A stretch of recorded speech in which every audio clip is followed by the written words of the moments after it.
अगर आप इंग्लिश से पहचान कर लेते हो यानी कि आप इंग्लिश बोलना शुरू कर सकते हो। तो चलिए आज की क्लास स्टार्ट करते हैं। मैं आपको ये जो आपकी कॉन्फिडेंस लेवल है ना, अब ये भी कमेंट आती है, मैं लाइव क्लासेस करवाती हूँ ना, तो ये भी कमेंट आती है कि मैम हमें सारी ग्रामर रूल पता है लेकिन हम कॉन्फिडेंस के साथ बोल नहीं पाते हैं, वो भी मैं आपको बताऊंगी। ठीक है, तो आपकी जो कॉन्फिडेंस लेवल बिल्ड करनी है, बूस्ट करनी है, तो ये क्लासेस, ये 7 दिनों का कोर्स आपको अटेंड करनी होगी। ओके, पता होना चाहिए जब हम इंग्लिश बोलने की शुरुआत करते हैं। ठीक है, अब आप ये मत सोचिए कि मुझे सब आते, इंग्लिश ग्रामर के सब कुछ आता है, फिर मैम ये क्या पढ़ा रही है। आप थोड़ी देर के लिए ये समझ लो कि आपने कुछ नहीं सीखा है, आपको इंग्लिश बोलना सीखना है, इंग्लिश पहचानना है ना, तो ये सोचो कि आपको कुछ नहीं आता है, आप बिल्कुल ज़ीरो से यहाँ सीखने आए हो, आप भी बच्चे हो, आप शुरुआत से अंग्रेजी सीख रहे हो। तो सबसे पहले अगर आप इंग्लिश बोलना चाहते हो या कोई भी लैंग्वेजेस सीखना चाहते हो ना, पहले आपकी उसकी जड़ का पता होना चाहिए। वैसे इंग्लिश बोलने टाइम सबसे पहले हमें लेटर्स का नॉलेज होना बहुत ही ज़्यादा ज़रूरी है। लेटर्स क्या होते हैं, हम जो अल्फ़ाबेट पढ़ते हैं ना, वो तो हमारे लेटर्स है, ABCDEFGH, ये जो हमारे जो जेड तक जो लेटर्स है, ये सारे लेटर्स के पहले पता होना चाहिए। ये तो हमने सीख लिया है, बहुत अच्छी बात है। अब ये जो लेटर्स है ना, ये लेटर्स को जोड़ जोड़ के एक वर्ड्स बनते हैं। वर्ड्स जैसे कि गुड, अब ये गुड में क्या गुड अपने आप बन गया? नहीं, हमने लेटर्स को ऐड किया है तभी वर्ड्स बने हैं। जी हमारा लेटर्स है, ओ हमारा लेटर्स है, डी हमारा लेटर है ना। तो लेटर्स को हमने जोड़ जोड़ कर एक वर्ड्स बनाया है। वैसे नाइट में भी तो वर्ड्स जुड़े हुए हैं, स्लो में भी वर्ड्स जुड़े हैं, थिंक में भी वर्ड्स जुड़े हैं।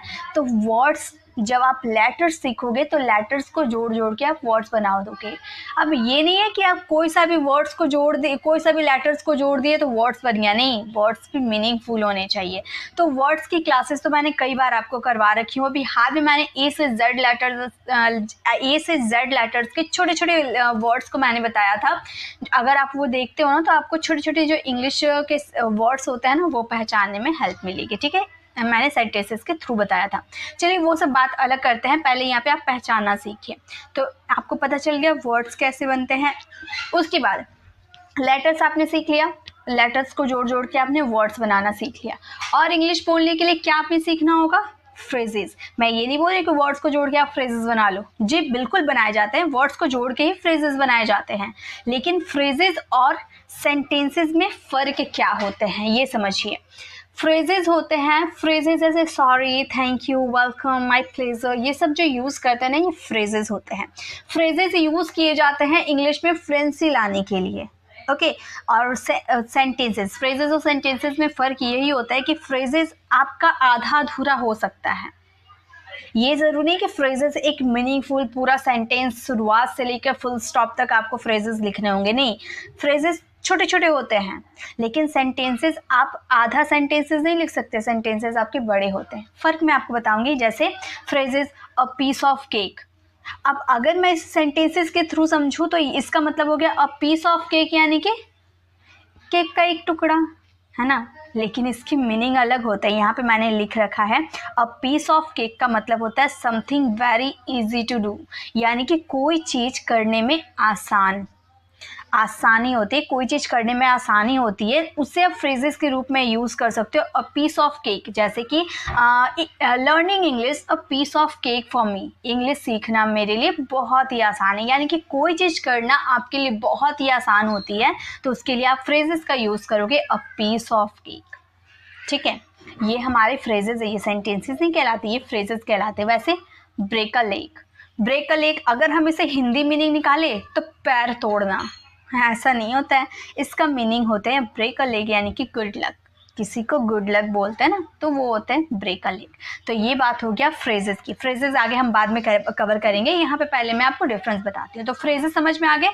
फ्रेजेस यानी कि छोटे मोटे वर्ड्स होते हैं, जैसे अ पीस ऑफ केक, इसका हिंदी मीनिंग बिल्कुल अलग होता है। ये हिंदी मीनिंग इसे वर्ड टू वर्ड ट्रांसलेट नहीं किया जा सकता, ठीक है, इसे याद करनी होती है। अब बात कर लेते हैं सेंटेंसेस, और सेंटेंसेस ऐसे होते हैं जो आप ग्रामर रूल के हिसाब से बना सकते हो, और ये वर्ड टू वर्ड ट्रांसलेट होता है। यू यूज़ योर ब्रेन, अपने दिमाग का इस्तेमाल करो। तुम अपने दिमाग का इस्तेमाल करो, यू यूज़ योर ब्रेन। तो इसे वर्ड टू वर्ड हम ट्रांसलेट कर सकते हैं। फॉलो हिम, उसे फॉलो करो। तो ये तो एकदम वर्ड टू वर्ड ट्रांसलेट हो गया। तो फ्रेजेस और सेंटेंसेस में यही फ़र्क है। फ्रेजेस का वर्ड टू वर्ड ट्रांसलेट आप नहीं कर सकते, बट सेंटेंसेस में कर सकते हैं। अब देखिए आपने क्या सीखा। सबसे पहले आपने सीखा लेटर्स। जब आप छोटे बच्चे हैं, आप इंग्लिश बोलने की शुरुआत कर रहे, तो सबसे पहले आपने सीखा लेटर्स। लेटर्स को जोड़ जोड़ कर आपने छोटे छोटे वर्ड्स बनाना सीखा। अब ये वर्ड्स आपने सीख लिया, तो आपने फ्रेजेस एंड सेंटेंसेस बनाना सीखा। फ्रेजेस यानी कि इस तरीके से आपने फ्रेजेस बनाना सीखा जो वर्ड टू वर्ड ट्रांसलेट नहीं होते हैं, और आपने सेंटेंसेस बनाना सीखा।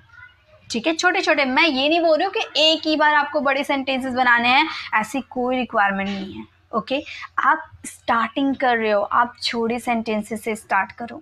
ठीक है, आप छोटे सेंटेंसेस से स्टार्ट करोगे ना, धीरे धीरे आपकी कॉन्फिडेंस लेवल इतनी बिल्ड होगी, इतनी बूस्ट होगी कि आप खुद पे खुद लॉन्ग सेंटेंसेस बनाओगे। ठीक है, तो फ्रेजेस और सेंटेंसेस आपने सीख लिया। उसके बाद आप लैंग्वेजेस पे आओगे। ठीक है, अब लैंग्वेजेस यानी कि भाषा। लैंग्वेज यानी कि भाषा। अब मान लीजिए लैंग्वेज छोड़िए, जब आप फ्रेजेस और सेंटेंसेस बनाना सीख लिए, तो आपको किसी ने बोला कि भाई चल अब स्पीच दे, तो आप स्पीच कैसे दोगे। जैसे अब देखिए कॉन्फिडेंस की बात करते हैं, तो कॉन्फिडेंस कैसे आपको पता करनी है, कैसे आपको खुद को दूसरों के सामने ऐसा ट्रीट करना है कि हाँ आपको सब कुछ पता है। सबसे पहले देखिए, मैंने स्टार्टिंग किया तो मैंने क्या बोला, एक दो तरीके से मैं आपको बोल के बताती हूँ, और आप खुद समझोगे कि किस तरीके से हमें दूसरों के सामने बोलनी है। फर्स्ट मैंने स्टार्टिंग किया तो मैं इस तरीके से, अगर मैं स्टार्टिंग करती, hello everyone, welcome back to YouTube channel pre English classes. Today's I am going to teach you some of the most important topic. अब ये जो मैंने स्पीच दिया, लग रहा ना कि मैं कितनी डरी हुई हूँ, कितनी नर्वस हूँ। अब यही चीज़ को मैं थोड़ा कॉन्फिडेंस के साथ बोलूँ, hello everyone, welcome back to YouTube channel pre English classes. Today's I am going to teach you some of the most important topic. अब दोनों में फ़र्क है ना। पहला जो मैंने बोला, ऐसा लग रहा था मैं कितनी डरी हुई हूँ, कोई मुझे डरा धमका रहा है बोलने के लिए, और दूसरा मैंने बोला उसमें लग रहा कॉन्फिडेंस है। तो इसी तरीके से अगर आप किसी के सामने इंग्लिश बोल रहे हो ना, थोड़ा कॉन्फिडेंस के साथ बोलो। अगर आप कॉन्फिडेंस के साथ बोलोगे ना, तो आगे वाला आपकी गलती भी नहीं पकड़ पाएगा। अगर आपने गलती किया है तो वो गलती भी नहीं पकड़ पाएगा, अगर आप कॉन्फिडेंस के साथ बोलते हो। वही अगर आप नर्वस होके बोलोगे ना, तो अगर आप सही भी बोलोगे ना, तो आगे वाले को समझ में आ जाएगा ये तो रट के आया है, इसीलिए इतनी नर्वस होके बोल रहा, कॉन्फिडेंस नहीं है इसके अंदर। ओके, तो जब भी कुछ इंग्लिश बोलने की आप कोशिश कर रहे हो ना, थोड़ी कॉन्फिडेंस के साथ करो। ओके, चलिए ये बात कर लिया। अब देखिए थोड़ी सी फ्रेजेस मैं लेकर आई हूँ, जैसे अ पीस ऑफ केक का यूज़ कब करते हैं, यहाँ पे यूज़ करना है, इसीलिए मैंने यहाँ पर आप लोग के लिए लेकर आई हूँ। ज़्यादा नहीं, बस इतनी सी थोड़ी सी लेकर आई हूँ। अगर आप पहले ये थोड़ी सी प्रैक्टिस करना। ओके, जैसे a piece of cake, something very easy to do, यानी कि कोई चीज़ करना बहुत ही आसान होता है आपके लिए, तो वहाँ पे आप अ पीस ऑफ केक का यूज़ कर सकते हो। जैसे speaking English a piece of cake for me, English बोलना मेरे लिए बहुत आसान है। ठीक है, तो कोई चीज़ करना आपके लिए बहुत आसान है, उसके लिए आप यूज़ करोगे a piece of cake. Okay, second है ब्रेक अ लेग, यानी कि गुड लक। आपको किसी को गुड लक करना है, तो गुड लक थोड़ा सा अलग, बहुत ही नॉर्मल साउंड करता है, वहीं पर ब्रेक अ लेग का यूज़ करोगे। हाँ, जिसे नहीं आएगी वो यही सोचेगा कि पैर तोड़ने की बात हो रही है, लेकिन आपको तो पता है ना कि आपने क्या बोला है। आपको फ्रेजेस आते हैं, जिसे आएगा वो तो समझ जाएगा ना कि भाई ये तो फ्रेजेस का यूज़ कर रहा। Okay, in the same boat, in the same boat का मतलब होता है फेसिंग अ सिमिलर सिचुएशन, यानी कि एक ही सिचुएशन से दोनों जूझ रहे हो, तब आप यूज़ कर सकते हो in the same boat. Okay, one cloud nine, extremely happy, जब आप बहुत खुश होते हो, एक्सट्रीमली हैप्पी यानी कि बहुत खुश होते हो, तब वहाँ फ्रेज का यूज़ करना on cloud nine. Okay, see eye to eye, agree with someone, किसी से अग्री करना। ठीक है, अग्री करना यानी कि सहमत होना, see eye to eye. A hard nut to crack, a difficult problem to solve, कोई बहुत ही डिफ़िकल्ट प्रॉब्लम है उसे सॉल्व करना, यानी कि a hard nut to crack. Okay, तो ये कुछ ऐसे फ्रेजेस हैं जो कि हमारी डेली लाइफ में यूज़ आप करोगे तो काफ़ी आपकी फ्लुएंसी आएगी इंग्लिश बोलने में, आगे वाले को समझ में आएगा कि हाँ आपने कुछ ना कुछ फ्रेजेस सीखा है। ओके, तो ये तो बात होगी बेसिक। ओके, अब आगे बढ़ते हैं। ये तो समझ में आ गया ना कैसे आपको कैसे सीखनी है। पहले लेटर्स की शुरुआत करें, लेटर्स को जोड़ के वर्ड्स बनाने हैं। वर्ड्स अगर आ गए तो फ्रेजेस और सेंटेंसेस आ जाएंगे, और फ्रेजेस सेंटेंसेस को जोड़ कर आप स्पीच दे सकते हो। आपने एक इंग्लिश का लैंग्वेज सीखा। ओके, चलिए अब देखिए, अब बात कर लेते हैं कुछ अलग चीज़ों की जिसमें हम बहुत ज़्यादा कंफ्यूज होते हैं। अच्छा ये बताइए, गो का मतलब क्या होता है? अब अगर मैंने बोला गो का मतलब क्या होता है तो आप सभी क्या बोलोगे? जाना। कम का मतलब क्या होता है? आप बोलोगे आना। ठीक है। स्लीप का मतलब क्या होता है? स्लीप का मतलब होता है सोना।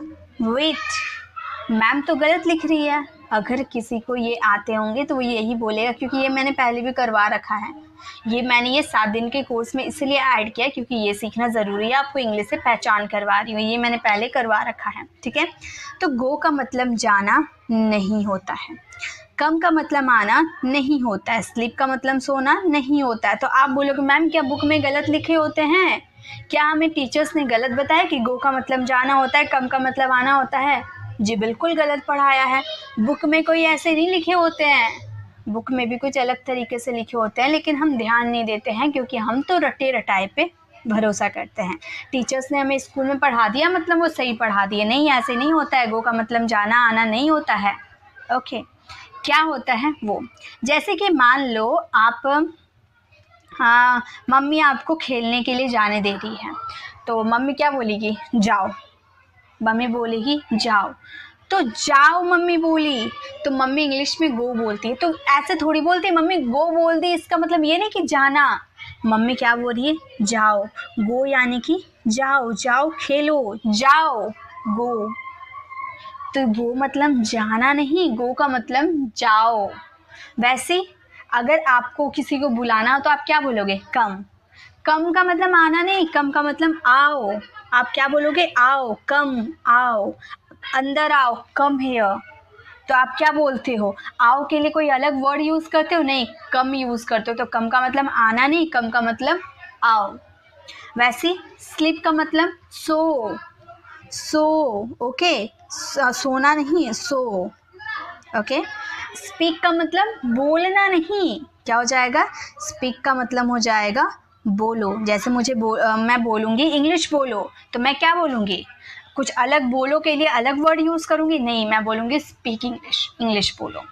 वैसे प्ले, प्ले का मतलब खेलना नहीं, प्ले का मतलब खेलो। प्ले मीन्स खेलो। वैसे लर्न, लर्न का मतलब सीखना नहीं, लर्न का मतलब सीखो। मैं बोलूँगी इंग्लिश सीखो, तो मैं क्या बोलूँगी?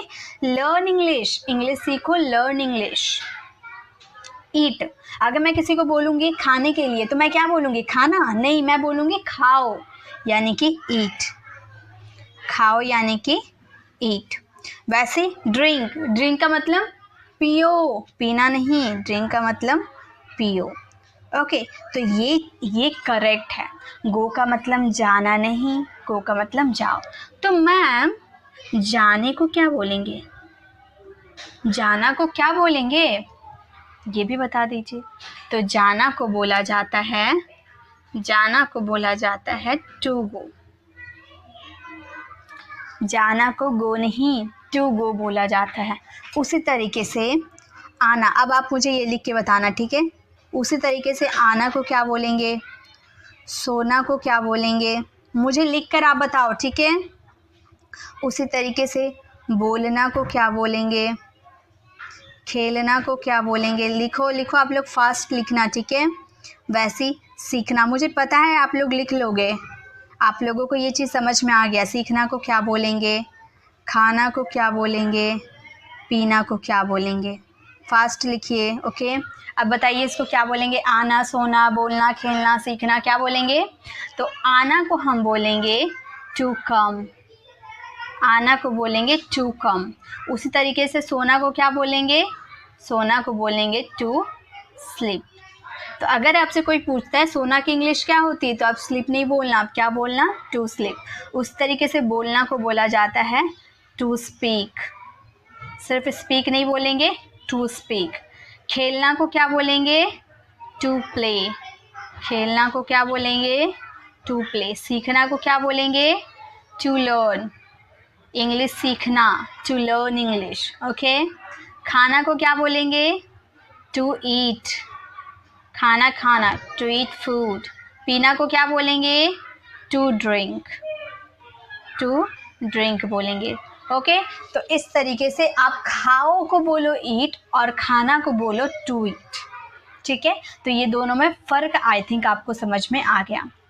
अब मैंने आप लोग के लिए लेकर आया है कुछ वर्ब, मैंने लेकर आई हूँ।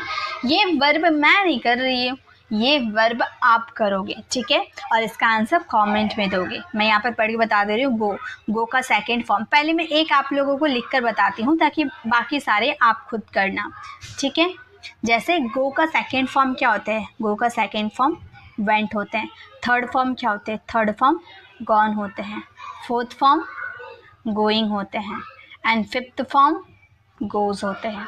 ठीक है, ये वर्ब फॉर्म है। और ये बात आप लोगों को बहुत ही अच्छे से पता है कि अगर आपको इंग्लिश बोलना है तो वर्ब आना बहुत ही ज़्यादा ज़रूरी है। आप चाहे इंग्लिश का कोई सा भी टॉपिक क्यों ना बना लो, इजी से लेके हार्ड तक कोई सा भी टॉपिक बनाओ, वर्ब नहीं आएगा यानी कि कुछ नहीं आएगा।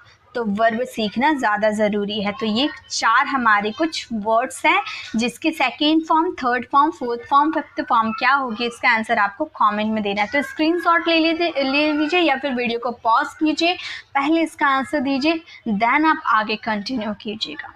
ओके, तो चलिए आगे बढ़ते हैं, लेकिन आपको इसका आंसर देकर आगे बढ़ना है। अब यहाँ पर देखिए कुछ नियम लिखे हुए हैं। ये नियम क्या बोलते हैं वो देखिए। ना ने नी क्या नियम। ठीक है, ना ने नी का नियम। अगर किसी हिंदी वाक्य में किसी क्रिया के अंत में, अगर आप जो हिंदी वाले सेंटेंस लिखते हो क्रिया, क्रिया यानी कि एक्शन, वर्ब के अंत में ना, नी या ने शब्द आते हैं तो अंग्रेजी में उस क्रिया के पहले टू लगाया जाता है।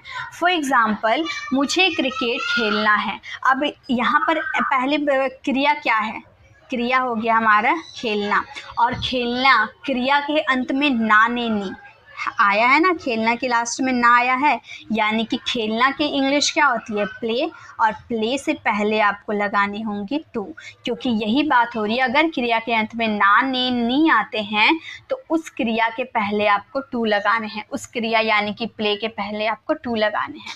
तो हम इस सेंटेंस को बोलेंगे आई हैव टू प्ले, क्रिया से पहले हमने टू का यूज़ किया, to play cricket, I have to play cricket. Okay, clear है। अब पहला रूल मैंने क्या बताया, अगर क्रिया के लास्ट में ना ने नहीं आते हैं तो आपको क्रिया से पहले टू का यूज़ करना है। ओके, सेकेंड रूल देखिए। सेकेंड रूल हमारा ना ने नी का है। बहुत से हिंदी वाले वाक्य में एक से ज़्यादा बार ना ने नी आते हैं। जी बिल्कुल आते हैं, आपने देखा होगा। यहाँ पे एग्जाम्पल के थ्रू भी बताऊंगी। एक से ज़्यादा बार अगर ना ने नी आते हैं, जिसके लिए आपको अंग्रेजी में एक से ज़्यादा बार टू भी लगाना पड़ता है। यानी कि ये बात एकदम रट लेनी है कि अगर क्रिया, चाहे एक क्रिया हो सेंटेंस में, 2 क्रिया हो, 3 क्रिया हो, कितने भी क्रिया हो, अगर क्रिया के लास्ट में ना ने नी आते हैं तो वहाँ आपको टू का यूज़ करना है। मान लीजिए एक ही सेंटेंस आप लिख रहे हो, एक ही सेंटेंस में पहले आपको आ गया सीखना, फिर आपका थोड़ी देर बाद आ गया बोलना, फिर आ गया जाना। ठीक है, तो यहाँ पर ये एक ही सेंटेंस में बोल रही हूँ। ठीक है, ये एक ही सेंटेंस है और एक ही सेंटेंस में सीखना, बोलना, जाना तीनों लिखा हुआ है और तीनों के लास्ट में ना आ रहा है। तो ये तीनों से पहले आपको टू का यूज़ करना है। तीनों की जब इंग्लिश लिखोगे तो सबसे पहले आपको टू का यूज़ करना है। ठीक है, एग्जाम्पल देखिए, मुझे क्रिकेट खेलने जाना है। अब देखिए, खेलने में आपको ने दिख रहा है और जाने में आपको ना दिख रहा है, यानी कि 2 बार ना ने नी का यूज़ हुआ है, तो यहाँ पर 2 बार टू लगाएंगे। आई हैव टू गो, जाने का टू गो, खेलने का to play. I have to go to play cricket. ठीक है, तो 2 बार ना ने नी का यूज़ हुआ, तो 2 बार हमने टू का यूज़ किया है। उसी तरीके से सेकंड सेंटेंस देखिए, मुझे अंग्रेजी बोलना सीखने जाना है। बोलना, सीखने, जाना, इसमें भी ना, इसमें भी ने, इसमें भी ना, यानी कि इसमें तो 3 बार यूज़ हुआ है नाने नी, तो इसमें भी 3 बार टू लगाएंगे। हम बोलेंगे आई हैव टू गो, पहला आ गया to go, to learn, to speak English, यानी कि 3 बार हम लोगों ने टू का यूज़ किया क्योंकि 3 बार नाने नी का यूज़ हुआ है। ठीक है, यानी कि जितने बार आप नाने नी का यूज़ करोगे उतने बार आपको टू का यूज़ करना। तो इतने बड़े सेंटेंसेस हमने कितने आसानी से बना लिया। बस आपको याद क्या रखने हैं कि अगर आपके क्रिया के अंत में नाने नी आते हैं तो उससे पहले आपको टू का यूज़ करना है। क्लियर है? अब प्रैक्टिस कर ले।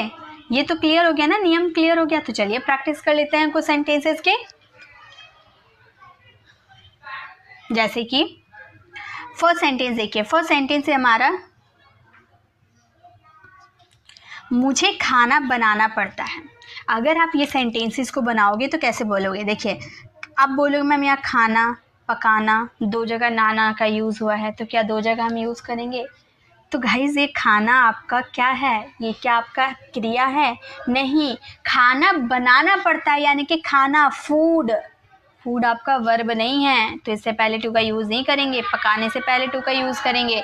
अगर क्रिया के लास्ट में ना आता है तो ही वो वर्ब से पहले टू का यूज़ होगा, लेकिन ये खाना वर्ब नहीं है। हाँ, अगर ये वाला खाना होता तो ईट, और ईट से पहले आपको टू का यूज़ करना पड़ता। ठीक है, तो मुझे खाना पकाना पड़ता है, हम बोलेंगे आई हैव, पकाना यानी कि to cook, I have to cook, और खाना यानी कि food, I have to cook food, I have to cook food, मुझे खाना पकाना पड़ता है।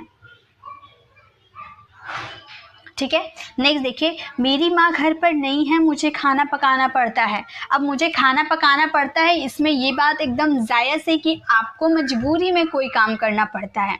अब ये सेंटेंस को थोड़ा सा लंबा बोले कि मेरी माँ घर पे नहीं है, इसीलिए मुझे मतलब मेरी माँ घर पर नहीं है, मुझे खाना पकाना पड़ता है। तो ये सेंटेंस को हम बोलेंगे मेरी माँ घर पर नहीं है, माई mother is not at home, my mother is not at home, मेरी माँ घर पर नहीं है, मुझे खाना पकाना पड़ता है। I have to cook food, cook food. ठीक है, मेरी माँ घर पर नहीं है, मुझे खाना पकाना पड़ता है, तो my mother is not at home, I have to cook food. Okay, next है उसे काम करना है। अब देखिए यहाँ पर पढ़ता है तो नहीं है, आपको ध्यान देना है। आप हिंदी सेंटेंस में ना है या फिर कोई काम करना पड़ता है, कुछ भी आपके हिंदी वाले सेंटेंस में आए, लेकिन अगर आप मजबूरी में आपको कोई काम करना पड़ता है तो वहाँ पे आपको टू लगाने होंगे वर्ब से पहले। तो मुझे काम करना है, मजबूरी में मुझे काम करना, मैं काम करना चाहती नहीं हूँ, मुझे काम करना है, मजबूरी है, या फिर मुझे काम करना पड़ता है, तो हम क्या बोलेंगे? उसे काम करना पड़ता है, he has to work, he has to work, उसे काम करना पड़ता है, ही हैज़ टू वर्क। अब देखिए उसके पिता बीमार है, उसे काम करना है, यानी कि एक मजबूरी आ गया कि उसके पिता बीमार है, उसे काम करना है। तो हम बोलेंगे उसके पिता यानी कि his father, his father is ill, उसके पिता बीमार है, हिज फादर इज़ इल, उसे काम करना है, he has to work, he has to work, उसे काम करना है। ओके, तो इस तरह से आप सेंटेंसेस बना लोगे।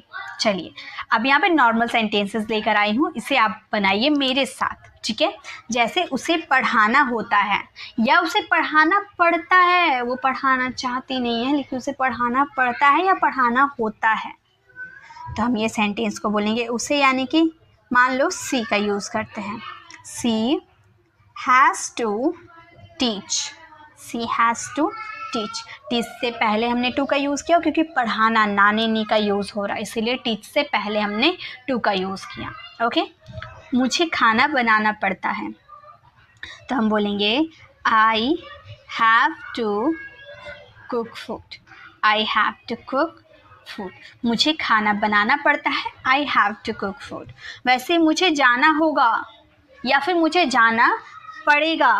अब ये देखिए गागेगी यूज़ हुआ है, लास्ट में गागेगी यूज़ हुआ, यानी कि फ्यूचर में चले गए। गागेगी अगर यूज़ हो जाते हैं तो ये फ्यूचर में चले जाते हैं और इसमें हैज़ हैव का यूज़ नहीं करते, इसमें विल का यूज़ करते हैं। तो मुझे यानी कि आई, और आई के साथ विल हैव का यूज़ करेंगे, ठीक है। जाना यानी कि गो, और गो से पहले टू का यूज़ करेंगे। I will have to go, मुझे जाना होगा या मुझे जाना पड़ेगा, I will have to go. उसी तरह से मुझे वापस आना पड़ा या मुझे वापस आना पड़ा था, पास्ट की बात करती है तो पास्ट में हैड का यूज़ होता है। मुझे यानी कि आई, हम बोलेंगे आई हैड। वापस आना, आना नाने नी, आना यानी कि कम से पहले टू का यूज़ करेंगे। I had to come back, वापस यानी कि बैक। तो हमारा सेंटेंस हो जाएगा I have to come back, यानी कि मुझे वापस आना पड़ा या मुझे वापस आना पड़ा था, ठीक है। तो ये आपने कर लिया। अब ये तो बात हो गई अफर्मेटिव सेंटेंसेस की। मैम नेगेटिव भी बताइए ताकि हम इसे अपने डेली लाइफ में यूज़ कर पाए। बिल्कुल नेगेटिव बता देती हूँ ताकि कोई कंफ्यूजन नहीं रहेगी, ठीक है। देखिए, जैसे आपको नहीं जाना पड़ता है, आपको नहीं जाना पड़ता है, आपको यानी कि यू डू। नेगेटिव में डू डज का यूज़ होता है, प्रेजेंट में यू डू नॉट हैव, और उसके बाद आपको हैव का यूज़ करना है। टू गो, जाना यानी कि गो से पहले हमने टू का यूज़ किया। You do not have to go. आप इस तरह से भी बोल सकते हो, एक मिनट, आप इस तरीके से भी बोल सकते हो। यू डू नॉट को कॉन्ट्रैक्ट करके आप डोंट का यूज़ कर सकते हो। You don't have to go, जिसमें आपको बोलने में फ्लुएंसी आई। You do not have to go, you don't have to गो।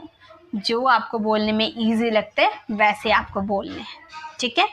अब है आपको नहीं जाना पड़ा था पास्ट की, यानी कि पास्ट में हमने हैड का यूज़ किया, लेकिन जब इसके नेगेटिव बनाओगे तो हैड का यूज़ नहीं होगा, डिड का यूज़ होगा। हम ये सेंटेंस को बोलेंगे आपको यानी कि यू, हम बोलेंगे you did not, you did not. अब यहाँ पर कंफ्यूजन होती है, मैम हैव आपने इसमें यूज़ कर दिया, लेकिन इसमें क्या यूज़ करें, हैड नहीं, इसमें भी हैव यूज़ करेंगे। देखिए, हैड जो हमने यहाँ पर यूज़ कर रहा था अफर्मेटिव सेंटेंस में, हैड यानी कि वर्ब का सेकेंड फॉर्म, हैव का सेकेंड फॉर्म हैड होता है ना, तो यहाँ पे तो हमने डू का सेकेंड फॉर्म डिड का यूज़ कर दिया, यानी कि एक बार हमने सेकेंड फॉर्म का यूज़ कर दिया तो दोबारा सेकेंड फॉर्म नहीं, फर्स्ट फॉर्म हैव का ही यूज़ करना है। ये धीरे धीरे आपको आएगी, अभी ज़रूरी नहीं कि आप एक ही बार में पूरा सीख जाओगे, धीरे धीरे आपको ये समझ में आ जाएगी, ठीक है। तो हम बोलेंगे you did not have to go, you did not have to go, आपको नहीं जाना पड़ा होगा, you did not have to go. इसे कॉन्ट्रैक्ट करके कैसे बोलेंगे, हम बोलेंगे यू डिड नॉट को हम डिडंट या फिर डिंट बोलेंगे। You didn't have to go या you didn't have to go, didn't या डिंट दोनों बोला जाता है, ओके। चलिए आगे देखिए, नेक्स्ट है उसे नहीं खेलना पड़ता है, उसे नहीं खेलना पड़ता है, उसे यानी कि ही, और ही के साथ हैज़ लगते हैं, ठीक है। लेकिन यहाँ पे तो हम नेगेटिव बना रहे हैं, तो जैसे आपने प्रेजेंट में डू का यूज़ किया प्लूरल के साथ, तो सिंगुलर के साथ डज यूज़ होता है। He does not have to play, खेलना यानी कि प्ले, और प्ले से पहले हमने टू का यूज़ किया, तो हमारा सेंटेंस हो गया he does not have to play. अगर कॉन्ट्रैक्ट करके बोलेंगे तो हमारा सेंटेंस हो जाएगा ही डज नॉट को हम बोलेंगे doesn't, he doesn't have to play, he doesn't have to play, उसे नहीं खेलना पड़ता, he doesn't have to play. उसी तरीके से नेक्स्ट सेंटेंस, उसे नहीं खेलना होगा या उसे नहीं खेलना पड़ेगा, तो हम क्या बोलेंगे, उसे यानी कि ही। और यहाँ पर खेलना होगा या खेलना पड़ेगा, फ्यूचर की बात करें, फ्यूचर में विल का यूज़ होता है, नेगेटिव में भी विल का ही यूज़ होता है। हम बोलेंगे he will not have, he will not, sorry यहाँ पर नॉट का यूज़ होगा, ठीक है। He will not have to play, he will not have to play, उसे नहीं खेलना होगा, he will not have to play. अगर कॉन्ट्रैक्ट करके आपको बोलना हो तो आप बोलोगे विल नॉट का कॉन्ट्रैक्शन वॉन्ट होता है, he won't have to play, he won't have to play, उसे नहीं खेलना होगा, he won't have to play, okay तो इस तरीके से आप नेगेटिव इसके सेंटेंसेस बनाओगे। तो मैंने प्रेजेंट, पास्ट और फ्यूचर तीनों के बता दिए। अब आ जाते हैं आपके होमवर्क में। ये कुछ सेंटेंसेस आपके होमवर्क के लिए मुझे ऑफिस जाना पड़ता है, उसे पढ़ाना होगा, मनोज को 8 बजे घर जाना पड़ता है, अजय को काम करना पड़ा। ये 4 सेंटेंसेस आप फ्रेम करना और इसका आंसर कमेंट में देना। प्रेजेंट, पास्ट और फ्यूचर के सेंटेंसेस है। तो ये थी आज का हमारा पहला क्लास। आई होप आपको पसंद आई होगी। देखिए, पहली बात तो अगर आप इंग्लिश बोलने की शुरुआत करना चाहते हो तो पहचान मैंने बता दिया कि पहले आपको कैसे शुरुआत करनी है। लेटर्स से शुरुआत करनी है, वर्ड्स, फ्रेजेस, सेंटेंसेस। ये चीज़ आपको क्लियर हो जाएगी ना, उसके बाद आप यहाँ से शुरुआत कीजिए, इससे आपकी इंग्लिश बोलने में आसानी मिले। देखिए, ये अगर अच्छी लगी तो लाइक कीजिएगा, अपने फ्रेंड फैमिली को ज़रूर शेयर कीजिएगा। और अगर आप मेरे चैनल पर नए हैं और मेरे पढ़ाने का तरीका आपको पसंद आया और आपको 7 दिनों में इंग्लिश पहचानना सीखना है तो हमारे चैनल को सब्सक्राइब कर आने वाले बेल आइकन को जरूर प्रेस कीजिएगा ताकि रोज आने वाली वीडियोस की नोटिफिकेशन आपको समय पे मिल जाएगी। I will see you in the next video. Till then bye bye, take care.